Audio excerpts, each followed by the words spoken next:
Let me start with you, Minister Barrot. Difficult world, a world of opportunities, lots of developments happening all around. What are your perspectives on the India-France partnership as it exists today and for the future? First, I'd like to thank Minister Jaishankar for his presence today. I'd like to thank you and the ORF for deciding to pick Marseille as the place for this new sort of format of the Raisinia dialogue that have proven over the years as being a great initiative to stimulate conversations on cooperation and connectivity in many different continents and places around the world. And I see Renaud Muselier and Madame Rubirola here, who know more than anyone how Marseille is clearly a place that should be seen as a platform for connectivity in terms of energy, in terms of telecommunication, but also for logistics. It's the entry point to continental Europe. And that's why in a moment when both India and France, when Prime Minister Modi was here 3 months ago, are willing to reactivate the IMEC project, Marseille is probably second to Mumbai, the best place to discuss this, because there is clearly a willingness to move forward. And so I want to finally thank Rodolphe Saadé to host us here in Tangram. He and Tanya as well, who are promoters of this strong cooperation that we want to enhance with our Indian friends. In many dimensions, but in particular in the field of connectivity. So this meeting that brings us together this morning has never had so much meaning in terms of timing, I think, a few months after the Prime Minister's visit, and in terms of place, because this is the gateway to continental Europe. Minister, I also want to quickly ask you a second question on the innovation aspect, because that's something also that Rodolphe mentioned in his speech, and yesterday it was used a few times, the innovation partnership and a new kind of a relationship emerging based on AI and emerging technologies. How is that panning out for you? So I was mentioning IMEC, that is actually an initiative that started from the Indian presidency of the G20. But there is indeed, even though these two topics are not disconnected, an important field of current and future cooperation between France and India, which is innovation, digital, and AI. We've been co-chairing earlier this year a major summit, perhaps the largest ever organized on AI, that was hosted in Paris. The next edition of this global summit on AI will be held next year in India. And we've decided to organize a joint French-Indian Year of Innovation in 2026. And so in the run-up to this year of 2026, where India will host the Global Summit on AI, where we'll jointly organize the Year of Innovation, wherein India will be chairing the BRICS and France will be chairing the G7. We can make this agenda, which is both a bilateral agenda, but I think also a global agenda, move forward at a fast pace. Dr. Jaishankar, G7 and BRICS. Which other G7 country would you sit in and discuss the potential of BRICS partnering with the G7?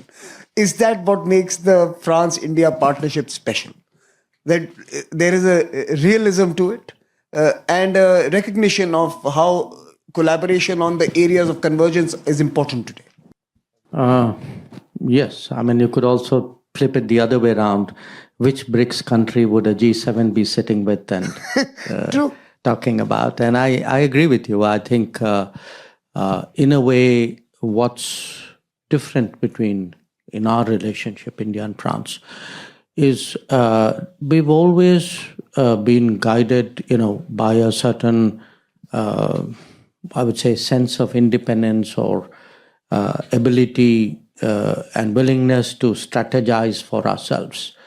This has been a primary hallmark of both our foreign policies. And what it does in this world, and we had a little bit of a discussion about this yesterday, in this world, I think those who come to terms with, this sort of volatility, uncertainty, what Mr. Sadeh spoke about, you will get the possibilities if you are realist about analyzing the landscape.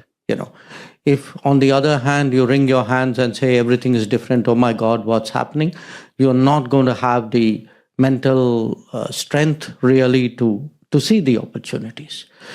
So we are in the midst of, frankly, I think many important relationships in the world are going to get refashioned in the coming months and years. And certainly those like us, which have a very strong, sound footing, will actually be able to build on it. Now, if just take a look at this. We were discussing connectivity, and yet we are taking steps practically on shipping, which is a very crucial element of connectivity, to give shape to that connectivity cooperation. Similarly, again, there's a big debate about AI, guardrails of AI, what will be the principles. And sure, the debates will go on. But behind the debates, there should be a willingness to an ability to really come up with something cooperative, something practical. And that again is something, what you see between India and France. So what I find very impressive about our relationship is this ability to take worldviews and make it into practical propositions for cooperation. And then the practical propositions shape the worldview as a dynamic. And I think that's really what has distinguished us. And one of the objectives of this panel was also to look at India, France, and Europe. And Dr. Jaishankar, and I'll turn to Minister Barrot after that. But Dr. Jaishankar, first to you. How is this bilateral that you share with France shaping the India-EU partnership? Is it? It is.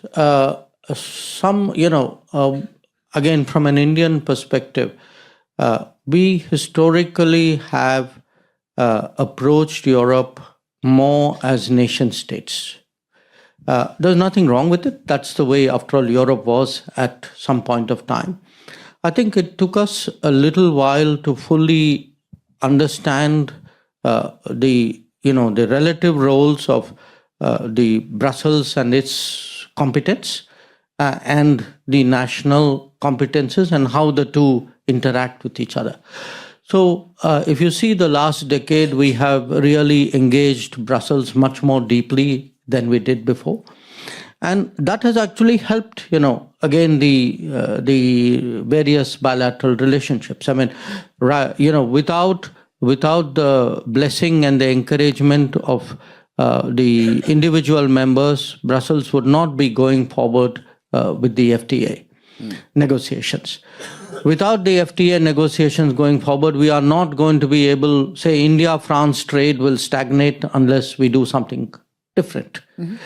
So this dynamic, I think, for us is very helpful.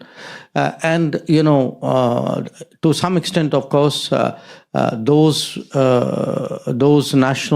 member states who are very active in Brussels and very committed to increasing the EU-India cooperation, I think they make a big difference, and surely France is among them. Mr. Barrot, the same question to you, but from a lens of France trying to have more Rodolphe Sadehs in Brussels and the rest of the EU who are action-oriented, who want to invest, who want to build opportunities, more people like yourself who actually are visualizing a future where the India-Europe relationship is beneficial. I think there is no doubt in the world that we live in that a stronger relationship between the EU and India is valuable for everyone. But now, earlier I said that Marseille is the gateway to continental Europe. But indeed, for India, France is in some way a gateway to Europe. Why? Well, because as often, everything is shaped by geography and by history. And when you look at geography, France is a nation of the Indian Ocean, which has led us to develop specific cooperations, to get to know each other, because we have a common geography to handle. And then, as far as history is concerned, we've been very strong partners for 7 decades. And so, whether it's defense or economic cooperations or mobilities, all of what we've achieved together so far showcases the benefits of stronger and stronger links between the EU and all its member states and India. And that's why we supported the recent trip of the European Commission to India and the ongoing discussions leading to an FTA. Dr. Jaishankar and Minister Barrot, I'm now going to ask you to wear your predictive hat. And I'm going to ask you to think about 3 relationships for the future and how are they likely to play out and how important is it to invest and follow these relationships. One, of course, is the state of the transatlantic relationship. It's an important one. And for those who are watching this conversation, it might be useful to have views from France and India on how the state of the transatlantic relationship, and is it still going to fundamentally host the 21st century architecture? That's the first relationship. The second, of course, is the relationship we hear most about in recent times, which is the China-US relationship. And the third relationship, of course, is the EU-China relationship, the relationship of this geography with China. So to both of you, these 3 big relationships, since you've already spoken about the India relationship, I think let's turn our gaze to these. Mr. Barrot, let's start with you.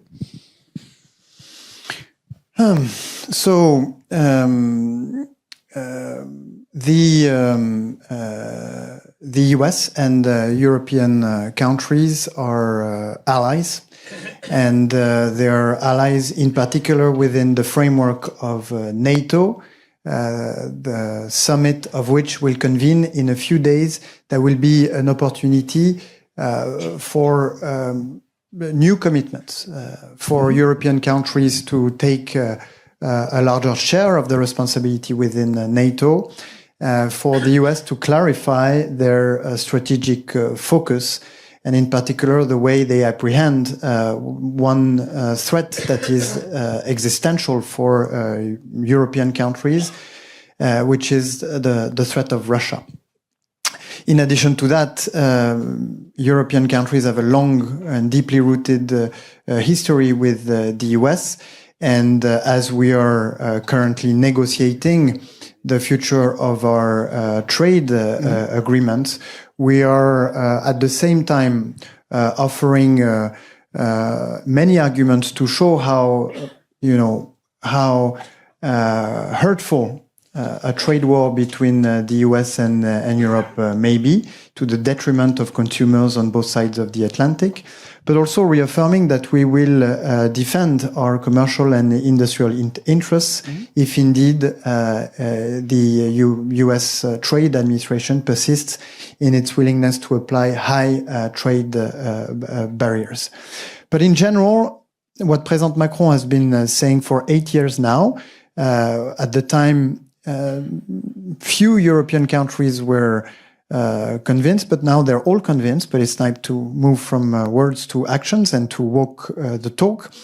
Well, our aim is to reach strategic autonomy, which basically rests on the ability that we have to produce for ourselves, whether it's in defense or other strategic sectors, but also creating diversified relationships with the rest of the world in an open manner. As far as the relationship between the US and China is concerned, I think that Dr. Jaishankar here will agree with me that India and France and many other European countries have no intention to be dragged into tensions, into trade wars that we have not chosen.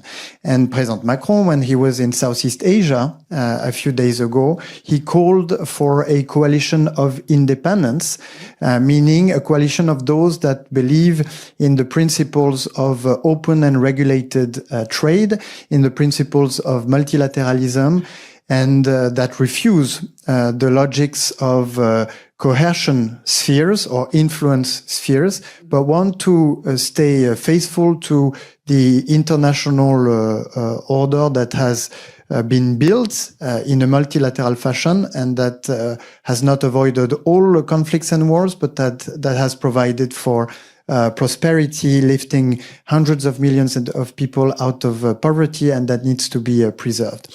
And as far as the relationship between the EU and China is concerned, we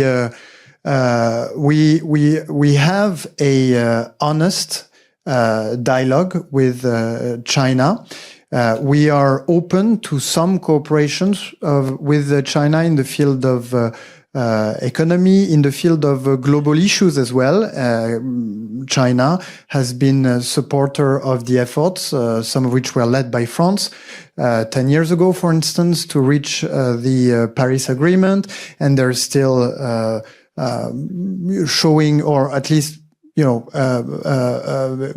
showing themselves very committed to the preservation of or the fight against climate change.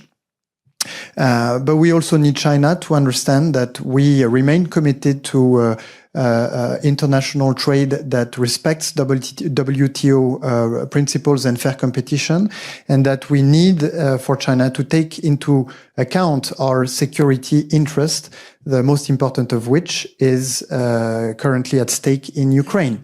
It's very difficult for us to have to open up to new cooperation as fruitful as they may be, while in the meantime seeing that China facilitates or supports the war effort of Russia against Ukraine, because everyone knows that, because Russia does not make secrets of its intention not to stop in Ukraine, but rather to dismantle the European Union that it sees as an existential threat for the future of Russia.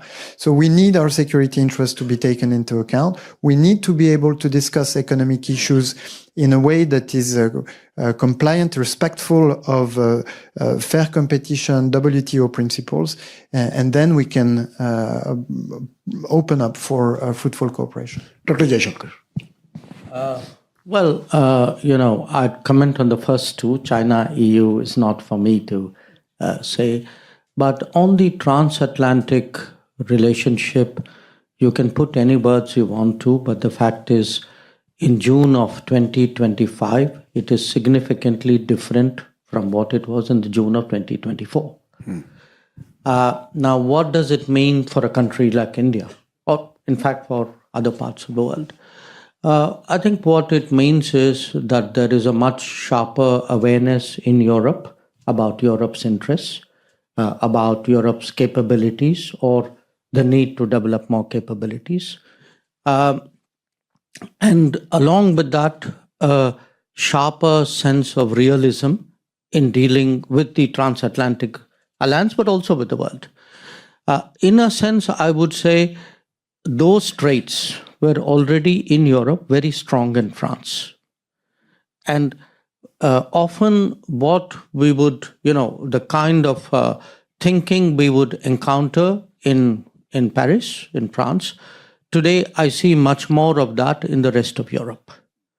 So there is a kind of a collective shift in Europe, and in France that was already there. Maybe it's become sharper, but it's much more evenly now felt and kind of expressed in Europe. So what for us it would mean is it gives, in a way, an even stronger reason to invest more time and energy and attention to developing the India-Europe relationship, precisely because it is strategically more autonomous. because it is now more self-aware, that it will now, think about global issues more from a European perspective rather than a larger collective. That is the case. Again, I don't want to exaggerate it. I mean, I don't want to say that, that West is no longer there. I think that kind of declinism is a very overstated analysis. But the change is real, and the change has policy implications for us, which is why, in a way, we are making all this effort. On US-China, again, there's no doubt that over a period of time, this is less of a sudden change, say between 25 and 24. It's been happening, there's a greater degree of continuum, but the nature of the relationship has become significantly, some would even say primarily competitive. And this is not an administration issue. It is beyond administrations. This was visible even in the previous administration in the US. It is also shared, say, by the Congress. It is shared by other sections of American polity and thinking. And by the way, in many ways articulated by China also. I mean, if you see how China views the United States and articulates it, it is also much more competitive terms than it was, say, 10 years ago. So it's moving in a certain direction. There's a greater consistency to it. And I think, again, realism doesn't mean cynicism, but it means you take the world as it is and make your plans accordingly. So we have to strategize, keeping in mind this sharp competitive element between US and China. Now, again, we go back to this, that in every difficulty, there is an opportunity. But every opportunity is also not easy, can be difficult. But why have you not commented on the European-China relationship? That has consequences as well for India, right? Well, I thought I would delicately leave it to him. Okay. Fair enough. Now, fun question. We're going to turn to you now. So please get ready. I'm going to take 2 or 3 questions for the ministers. And I'm going to try to remember them. So we'll take them in a bunch and we'll come back to them. But a fun question. I've been seeing that you guys hang out in the same neighborhood. So look at the friends you have. When I say you, mean India and France. I don't mean you two. So it's not personal. We are still looking at sovereigns. But, for example, very strong relationships both of you share with the UAE and the Middle East countries. And, we're thinking of also sometimes collecting together as one. Armenia is another one. So, I can name a few more. The point is, do you coordinate on who are we going to be friends with, or is it happening by chance? No, it's like this. If you have a certain view of yourself and of the world, then it is likely there will be overlaps, So it's not coordinated? No, it's intuitively, it moves in that direction because you think in a very converging way, So it's very likely that, that... You're bound to make similar... you're bound to make, once you have exactly that kind of mindset which I told you, you're bound to make some similar choices or have similar preferences, and there will be overlaps out of it. Minister. I fully agree with Dr. Jaishankar on this, on the analysis of where these overlaps come from. But clearly there is also, I think, an intent on both sides to try and make the most of these overlaps and to have this trilateral dialogues to see how we can further or enhance some of these cooperations with the countries you mentioned. Basically, that's what I wanted to hear. Thank you, Minister. I'm going to turn to you. So do we have some hands here? Okay, I can see a couple of hands. So the mic here on the left side of the room. Then I want to also bring it to President Nasheed. And there's three questions, okay? So 2 hands in the back and 1 hand in the front. President Nasheed, let's start with you. Thank you, sir, and thank you for the conversation. I'm from the Maldive Islands. Minister, you mentioned that France is Indian Ocean. My question is, when India and France goes together, we would like to see other Indian Ocean countries taken along. Okay, can we, yeah, please, go ahead. The mic is there right next to you, yeah. Go ahead. Quick introduction and quick question. Yes, my name is Mohammed Al-Luhuri. I'm the Director of Advanced Political Studies at Trend Research and Advisory in the United Arab Emirates. So thank you so much for the fruitful insights. I have a question for Mr. Jaishankar. So, guys, we are in the Middle East. We are in between India and Europe. And we read what happened today between Israel and Iran. So what role India can play when it comes to de-escalating tensions in this region? Because, without us, we cannot talk about any initiatives in the future. So I want to take it in from a very positive perspective. What tool India have that can utilize to de-escalate tensions? Okay. Thank you. Thank you. And there was a hand here, please. Tēnā koutou katoa, Professor Anne-Marie Brady from New Zealand. Question for Minister Barrot. Can you discuss, please, the French position on China's efforts to take over Taiwan and the implications for Indo-Pacific security versus China's foreign interference activities in New Caledonia and French Polynesia, and particularly with the independence movement? Thanks. Okay, so we have three questions: one on the Pacific Islands and the East, the South, the Taiwan question, and the Pacific Islands. We have a question on India's role in the current flare-up in the Middle East, and of course we have President Nasheed from Maldives. So, would you like to start? Okay. First of all, let me say to President Nasheed that if anybody really helped to put small island developing states on the global map, it's you. And you put it so deeply. Actually, we have since kind of digested it, and it's become part of, I think, thinking not just of India, but of many other countries as well. Today, India has development, projects and programs in almost 80 countries of the world, 78 to be precise. The countries probably who feel the need most and whose interests in some way have to be supported, are the small island developing states. So it was interesting when I was in Brussels with Commissioner Sikela. We actually, who's in charge of international cooperation, we were actually discussing how EU and India can work together in third countries. And my urging was particularly let us look at the small island developing states. But your question is broader than that. It's not, just development assistance. It's really a larger well-being and, how do we protect them from debt? How do we give them alternatives so that they make good choices? How do we help with capacity so that they can evaluate good choices?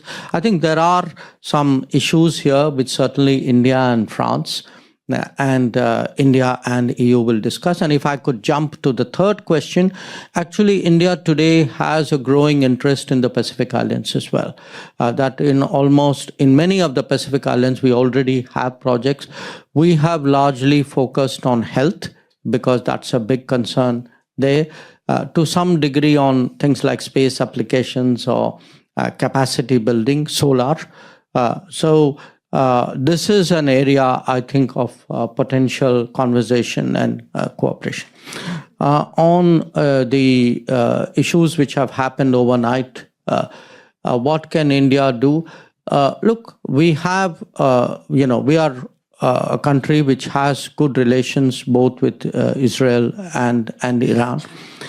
We have, this morning, issued a statement, as indeed have many other countries, about what's going on.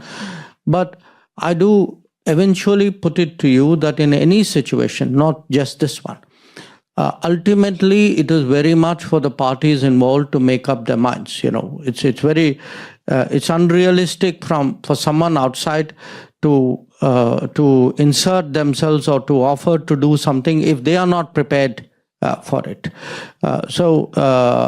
The issue is really how their own dynamic is going to unfold, and whether at some point of time a country like India or somebody else for that matter can be of particular help. Minister, you have the final words. No, so on the two questions that pertain to the islands in the Indian Ocean and the Pacific, let me advertise the United Nations Conference on Oceans that we hosted in Nice, not so far away, this week.